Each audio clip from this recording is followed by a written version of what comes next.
Welcome to the Think Generational Wealth Podcast, episode 30, and I am your host, Amir Estimo.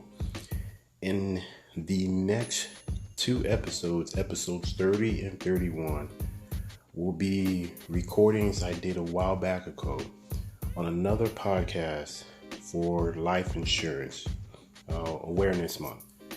As you guys know, we are in a pandemic with COVID.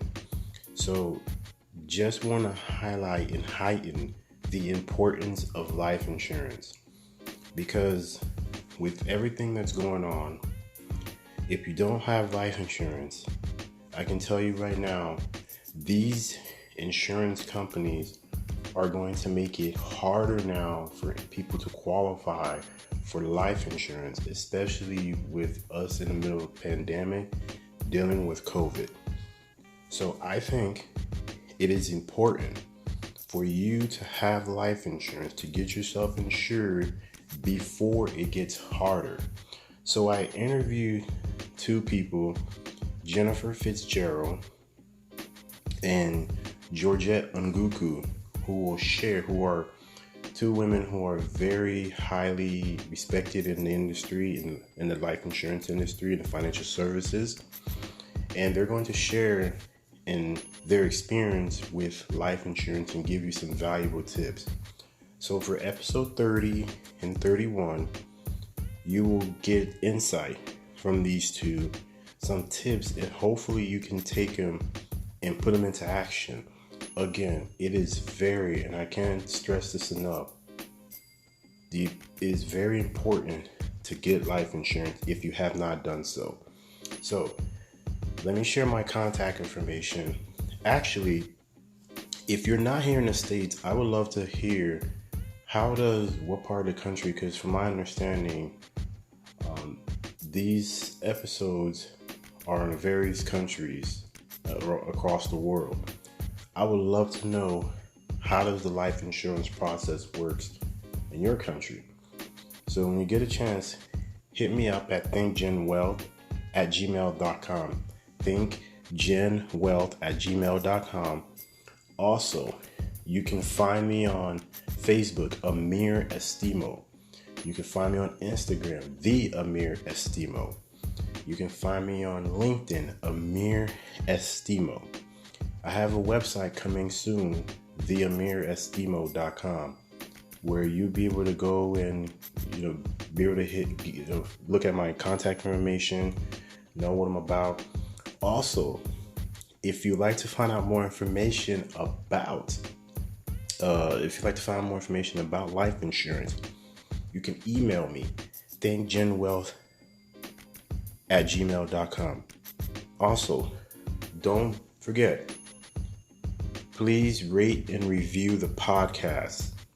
I would love to know feedback. I would love to know how am I doing. I would love to know what you like to talk about. What would you like me to talk about on the podcast? So get a chance, if you have an Apple, that purple app that said podcast, click it, rate and review, and subscribe to the podcast. This podcast will be delivered to you every Friday. The goal is every Friday at 5 a.m. Unless there's something that makes me can't record a podcast, my goal is to drop a podcast episode every Friday at 5 a.m. So, again, folks, if you have not done so, please get yourself life insurance. Make that a priority, okay? You don't want to wait till the last minute. Do it now. Make it a priority, folks, because it's going to get harder because of right now with the pandemic, with COVID. These life insurance companies, it's not going to be as easy as before. So these next 2 weeks, today, episode 30 and 31, I recorded these episodes a while back ago, so I'm replaying these podcast episodes again. So again, you'll be able to get some really good information that these two women brought onto the podcast, and hopefully you could take it and put into action. All right. Until next time, positive vibes, much love to you guys. You could be doing anything in the world, but the fact that you're taking the time to listen to this podcast, I really do appreciate it. Thank you. Until next time, next week.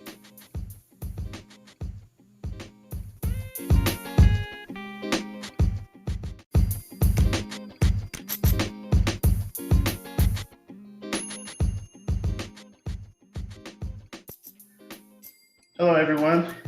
Thank you for tuning in today, and hopefully you're having a great day. Thank you for listening to the Amir Estimo podcast, where today's show, where this month, the September, is Life Insurance Month. And I thought this guest would be a great addition to the show. She comes with a lot of experience in the financial services world. She's a mentor of mine, financial advisor, and a great friend. She currently resides in Florida. She an author, public speaker. She currently has a book that's on Amazon called The Money Game, 9 Steps to Get Out of Debt and Live Your Dream Life. She's also a business owner, Deluxe Lifestyle Strategies, her speaking and coaching business, where she helps people accomplish their goals and dreams through financial literacy and securing vehicles that will get them there quicker. Everyone, welcome to the show, Jenn Fitzgerald. Thank you very much. Hi, Amir. Thank you. Hi, Jenn. How are you doing today?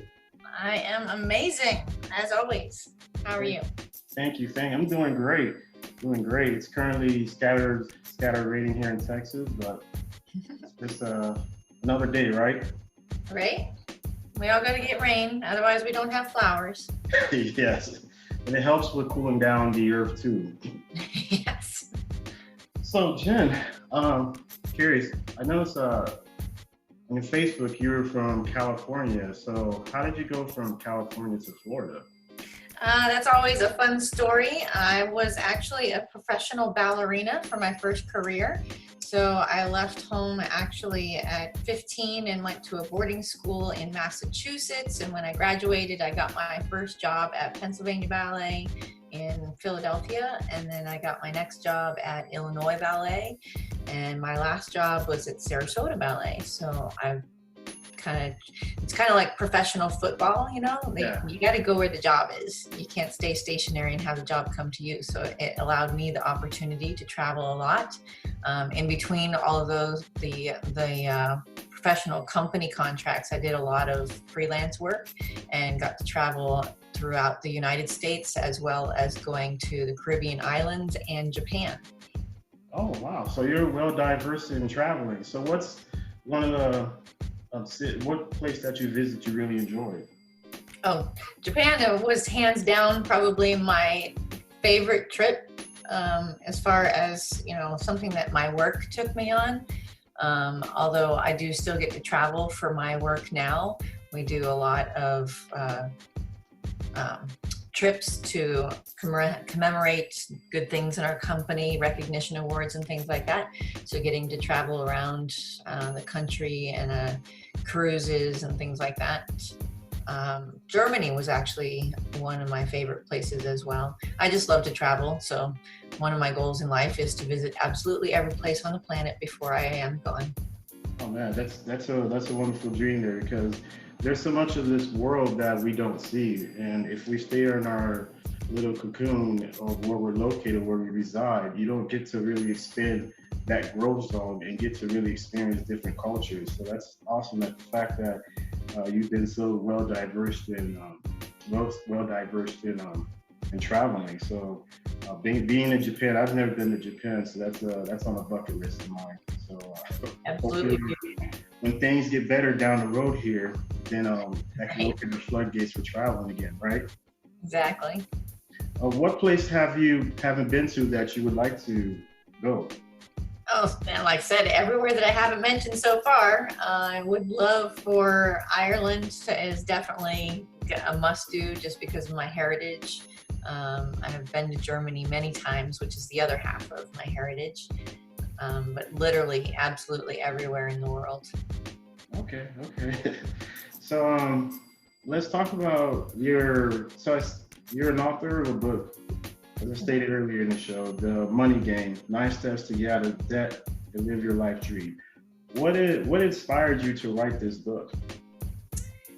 Well, my own journey, honestly, I have, and it's actually kind of outlined in the book where I started many years ago. I'm going to say almost going on close to 15 years ago, I believe, when I was in kind of financial distress.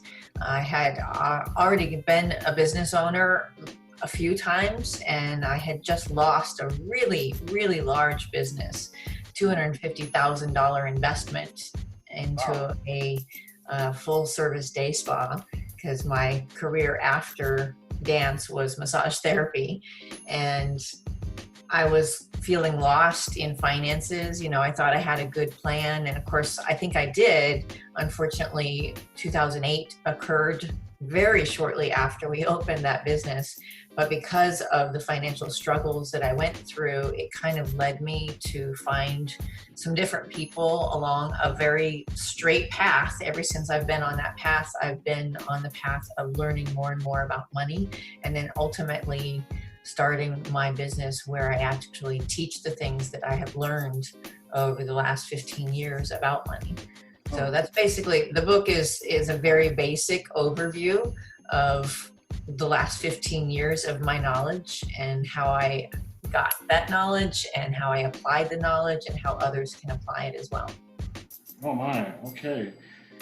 Yeah, that's good to know. So as far as that, you hear the stories of entrepreneurs and small business owners, the struggles and the lessons that they learn, and it seems like there's been a recurring theme that there's always some sort of failure where they had to learn from it and then progress. So as far as you, what lessons did you learn from as far as the business failure when you started? Was that your first business? No, it wasn't my first business. It was just the big one that taught me all the lessons, like you're saying. And that's when, of course, you learn that slogan: as long as you fail forward, you're doing good, right? Yes. Fall down on your back, so at least you can see to get up again and keep going. Because all highly successful business owners have failed, and some of them many times over. Disney himself went bankrupt like many times. I can't remember the exact amount, but he went bankrupt numerous times before he made it big with the actual Disney productions. And that's the case for a lot of successful business owners. People who are entrepreneurs have that drive to go out there and start businesses. My financial coaching business is actually my fifth business. Okay. I've enjoyed all of them. Some people I've had in my past say that I've always doing something different, which I kind of beg to differ, because most of my businesses were pretty long term, 10 to 15 years for each of my businesses that I've done. And I still have two of them currently. So it's not really, I'm not bouncing around. I'm doing the average, because the average person does go through about 4 or 5 businesses throughout their lifetime. Yes. So, there's learning lessons in everything. And, I have a college degree in business management, and I would definitely say that is a very useful degree, although not necessary. A lot of the lessons that I learned in business didn't really come from my college education, unfortunately. But there were some good things that I got out of that as well. So if anyone is in college, I would suggest business as a rounded something that you can take that will help you in just about everything you do, not just business, but in your personal life as well, as far as how you run your household.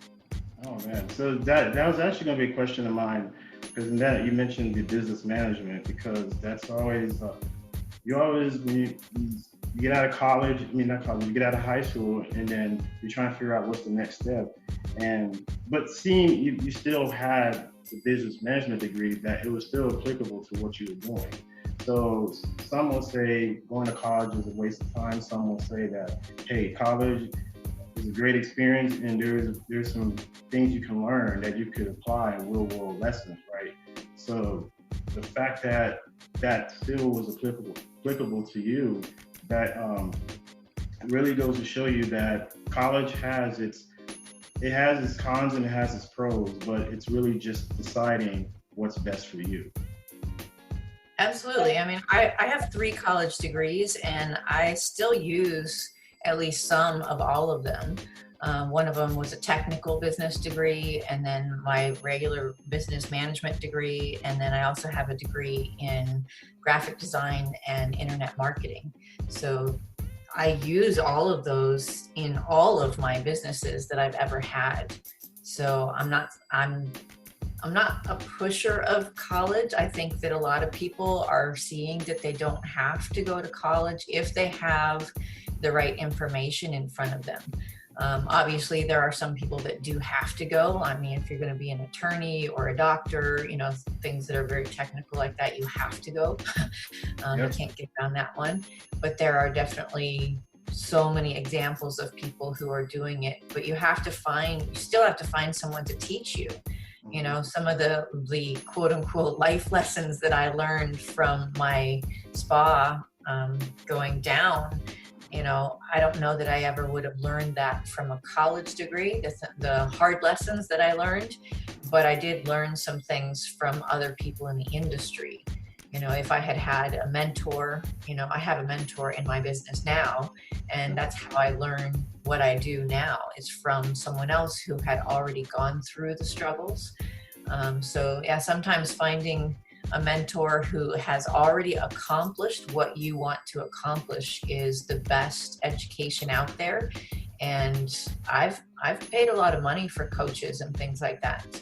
And people look at it and they're like, wow, that's really expensive to pay, you know, like $5,000 to $10,000 to have a coach that's going to train you. But oh my gosh, like I just finished paying off all of my college degrees last year, which was super exciting. But we're talking, you know, way more than $10,000 was invested into my college educations. So why would I think it's too expensive to invest something like that into a coach? So long as you're finding the right coach. I will emphasize that, because a lot of people go and they buy these courses and they're learning from somebody who's never actually done it, or maybe they're not doing it anymore. And the way the economy shifts, especially right now, you know, business changes all the time. And if you don't adapt and learn, you could be starting a business that might have worked 20 years ago, but it absolutely won't today. So I'm a big proponent of education. I'm constantly educating myself, reading books, taking classes, finding new coaches in different subjects, always spending time learning more. Oh man, so there's lots of there, Jen. So you hit on a good one, was mentor. You talk about paid courses. And it's crazy that even for me, I've spent a lot more money on college. And so talking to someone like you saying getting a coach, that coach could help cut down the amount of learning curve that you need. Especially, for example, let's say, you know, you went through when you lost your spa business. Therefore, I'm pretty sure you went and got a coach to help you get it right the next time, so you don't repeat the same mistake again. So the fact that, like, when we talk about financial literacy, is that something you think that everyone should really have, as a financial coach? Because you think about it, in the sports, there's a coach in every single team. So absolutely, yeah, and I think having someone that's a financial coach that's gone through the experience and that can actually coach you, and even for me, having you it's helped me think of things differently, you know. So, and you're always knowledge sharing. So having that financial coach, going back to say, it should be recommended to everyone, should have them. And I totally agree with you as far as being a big proponent of courses. And it better be stuff that you're actually interested in too, and not something you're just going to pay for and then not apply it. So the mentorship is a big one, Jim. And I'm learning even now, as you're going through, it's okay to learn from someone else. And everybody's time is valuable, right? So no one's just going to come coach you and then you're not going to put into action. People do have time. So I understand why people charge. But like you said, it better be someone that's experienced, that's actually gone through it, and that's actually active. So those were some key points there, Jen. Thank you on that. Absolutely. Yeah. So now this being Life Insurance Month, I know with your experience with being in life insurance and helping people with getting their, like you said in your book, getting out of debt, so they can live the life they dream of. Would you say life insurance is another vehicle of building wealth? Life insurance is definitely a proponent of it. I wrote the book a year ago, so I can't actually remember which chapter it is, but there's one chapter that's very specifically on that. There's obviously lots of different, what I call eggs in your basket. You know, when people talk about being diversified in, you know, your investments and things like that, they oftentimes think of different stocks being diversification, which is not actually true. All stocks are one egg, and then, you know, life insurance is one egg, and then making sure you're out of debt is making sure that egg is empty, as it were. But having different kinds of investments, and life insurance is absolutely a very large one. If you look at the reports from GE, General Electric, right? You can pull up like the top 10 executives that work there, because it's a publicly traded company. And you can notice that they all have two different kinds of retirement investment vehicles. One of them is your standard 401k, and because they are a big corporation, everyone has to contribute, and so the top corporate executives all contribute to their 401k, but at the absolute minimum that they're allowed. And then there's another vehicle that's in their report, and it's called a life insurance retirement plan. And there are massive contributions to that plan on those 10 executives. And it's interesting because, you know, people always say, well, you know, why am I not getting ahead? Well, maybe you're not doing the same things that the people who are getting ahead. You know, they say, you know, it's a compliment to copycat someone, actually, but only if you're copying the right cat are you going to actually succeed in where you want to go. And that goes back to that finding the right mentor and the right coach who's doing or has done and still doing what you want to do. The same goes for investments. If you look at,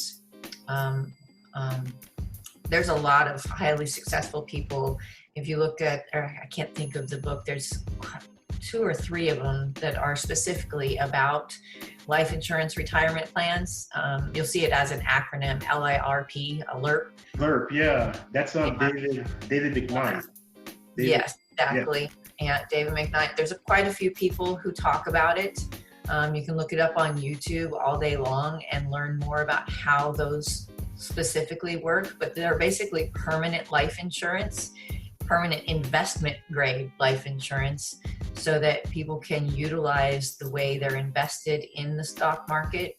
They're not actually in the market, they mirror the stock market in an index strategy, so that as you put money in, the money can go up with the stock market, but when the market is declining, it protects your principal so that you're not actually losing money.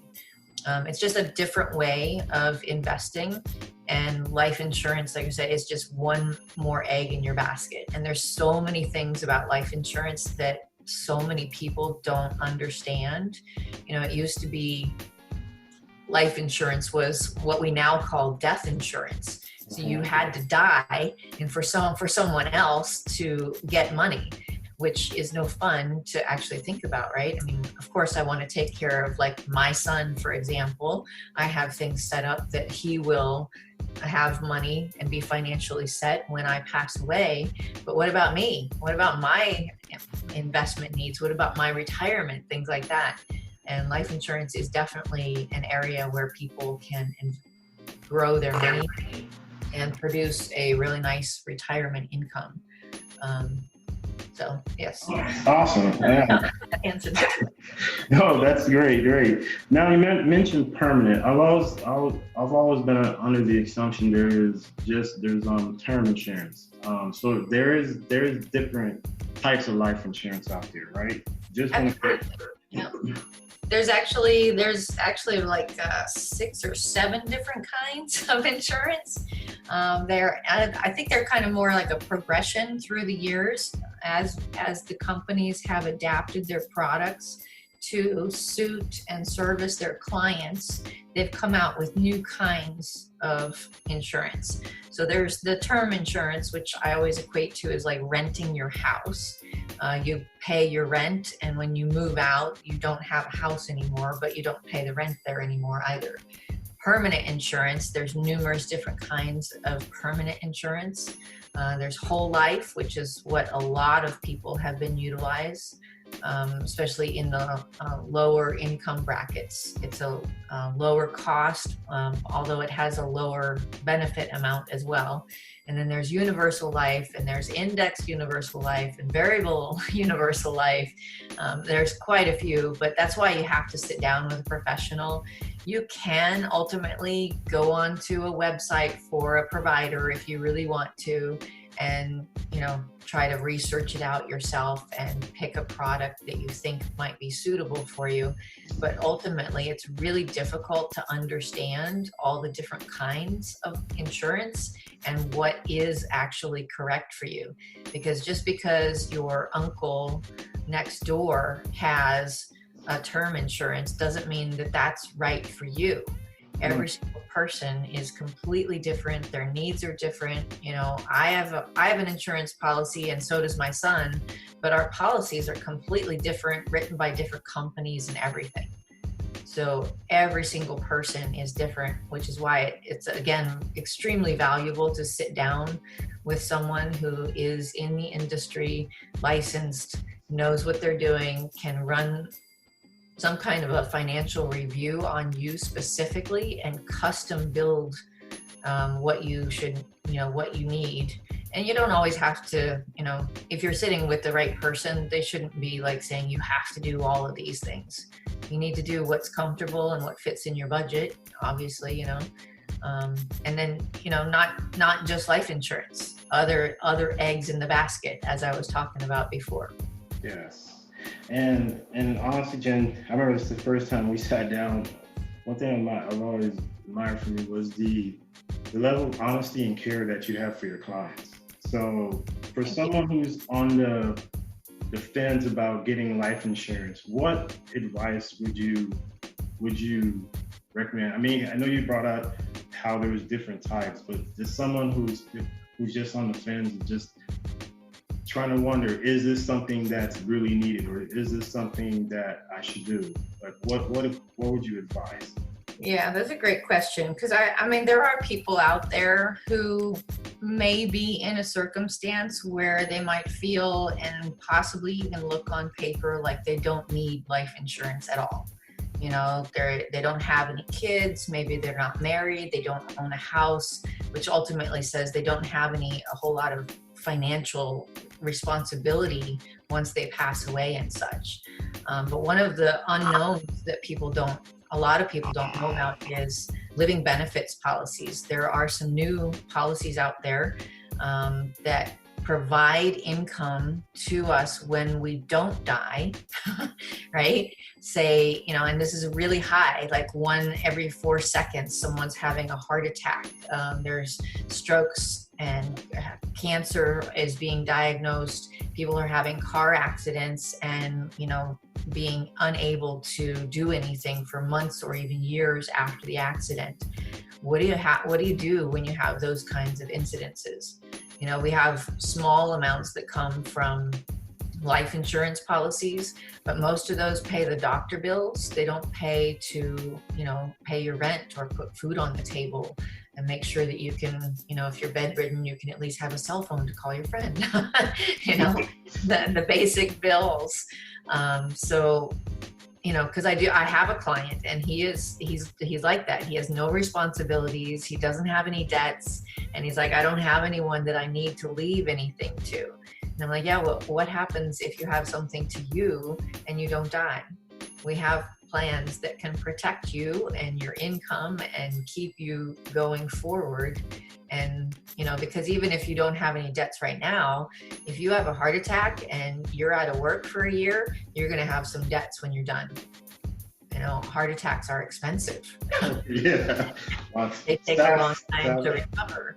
Yeah. So, life insurance is used for a lot of other things now besides just legacy, passing it on to our future generations. But then if you want to look at that side too, because some people, I had a couple of clients, which for me, I can't fathom. Like, I would always want to leave my son in a much better position if I can. And the cost of an insurance policy is so minute compared to what my son will receive when I pass away. It's like a no-brainer to me. Mm-hmm. You're talking like overall, like, a couple $100 so that my son can receive a couple $100,000. I have people, they go, well, I don't need help with estate planning, because I also work in making sure that people have their wills and trusts set up. And they're like, well, I don't have an estate. I don't own anything. And I'm like, well, I can help you create that through the use of some of these programs. You can leave a legacy for your children. There's so many different reasons. But I would definitely say the people who are on the fence, if they have children, I'm going to beat you over the head and say you're irresponsible if you don't leave, if you leave debt and anything behind for your children that's in a negative way, because our world is negative enough and financially difficult enough that we shouldn't be leaving things like that behind for our children. And then, if you don't have children or someone that you want to leave a legacy to, you got to look at that side of what if you don't die. I always tell people that what I do will help you if you die too early, or if you live too long, or if you get sick in the middle. It helps in all three of those areas. Oh my. So that if someone right now is listening to this and you're not inspired with Jenn just said here, trust me, when I was one of those components, because I was like, life insurance and it's another cost. But then when I thought about it and just the conversations we had and then just the reality you brought it to, I said, this is the right thing to do. Even if anything, you leave for the kids once I pass away, or just the permanent aspect, the fact that you're able to look at it and like I said, you're very honest with it. So having life insurance, it made me think differently to where it's not just about now, it's about later too. And I think Walt Disney started his business, Walt Disney World, by using his life insurance. So the fact that you illustrated all the importance of life insurance, and this being Life Insurance Month, so that's why I was like, Jenn would be the perfect person, because she has the passion to help people with it, and she's very honest. So if you don't like her honesty and her passion, then hey, that's on you. But you need someone like that, especially when it comes to money. A lot of people are not honest when it comes to money, and they're living in what I think Dave Ramsey calls la la land. So you need someone that's just going to not sugarcoat it for you and just be completely honest. So Jenn, thank you very much for bringing that value and the importance of life insurance. Absolutely. What I'm dedicated to. Well, Jenn, thank you very much for coming to the show. And I want to ask you, you mentioned you're a reader. So what's one, let's break it down. Business book, finance book, and there's so many. What's your favorite business book? Oh, well, and actually I'm about to start reading it for the third time, because the fourth quarter of the year is always the biggest month of the year in my industry. It's a book called The 12-Week Year. Okay. And it's how to accomplish an entire year's worth of stuff, like normal 12-month year, in 12 weeks. Okay, that's by Brian. Is it Brian Moran? Yeah, I don't have it in front of me. I'll find that. And what's someone that you would recommend as far as, because mentorship doesn't always have to be someone that's nearby you. It could be someone that you get from a book or even someone you follow. Who would you recommend as far as finance? Someone who wants to learn how money works that you recommend they should follow? Well, my book. Well, obviously you won. I honestly, there are so many of them out there. You know, some of them are very specific to products. You know, like the Retirement Miracle book is a really good one that talks specifically about how to utilize some of the products that we were talking about today.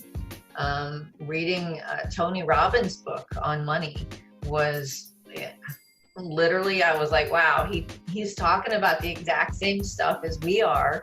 And that was actually before he came to our company and did a whole mentoring for us at our company, which I was like, oh my God, yeah, we're all in the same wavelength, you know, just making sure that we can go out there and help people no matter how much money they have in the bank. You know, I can help someone whether they've got $50 or 50 million, anywhere in between.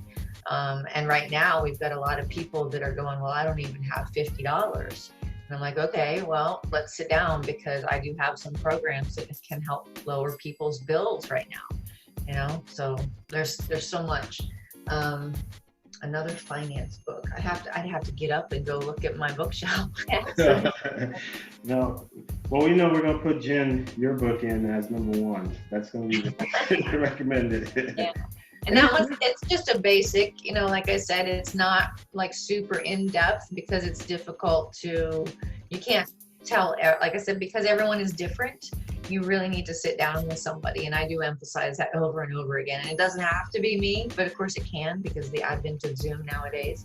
But you need to sit down with someone because each of the aspects in my book, they can be so very different for each person. So the book itself is just kind of to give you an overview, educate you on the rules of the money game, you know, because if you don't know the rules, how are you going to win the game? Yes. It's like Monopoly, right? Exactly. You know how fast. All right. Thank you very much, Jenn. I learned a lot. And it's always good when people come on the podcast, you get to learn a little bit more about them, things that you may have not known. And the fact that, you know, you had a failing business, a business that failed, but you learn from that by getting mentors and getting courses and education. You being a big component of education help better you as well-rounded, improve your skill sets, because you probably didn't have certain skill sets before that once you got that education, now you learn so much more to the point now if you see those red flags, you already know how to navigate them. So the fact that you brought up education, that was big. Insurance, the different types of life insurance out there, and how there's permanent life insurance and there's term life insurance. And then you brought up the living benefits. I think that was a game changer. You talk about, well, later on, but what about now? And you mentioned how, you know, what you do now, what you do, let's say you get sick, and what you do later on. You have three parts where you can lend your expertise and help someone. You talked about estate planning, the importance of that. There's celebrities that passed recently that didn't have an estate planning, and now it's all up in the air right now. So that's another thing I thought that was very interesting. And then we talked about the future generation and how this could be something that these life insurance, you can pass this down from generations to generations. So the fact that you illustrated that and you brought those key points, thank you very much, Jenn. And I really do appreciate you coming on the podcast and really bringing in the value that you did today. Absolutely. Thank you for having me. All right, awesome. So until the next time, Jenn, and have a good one. And to everyone else out there, this month is Life Insurance Month, so sit down with someone. And actually, Jenn, want to know where people can find you. My website is deluxefinancialgroup.com. And you can find me on Facebook at Deluxe Lifestyle Strategies. And I'm on Instagram at Jenn Fitzgerald _money. Because I'm the money lady. So we need to hit money lady. Until next time, Jen, thank you very much. So we know where you can find her. Check her out on Facebook, Instagram, and also her company. I'll put that in the show notes. So again, Jen, thank you very much. Until next time, everyone, have a good one.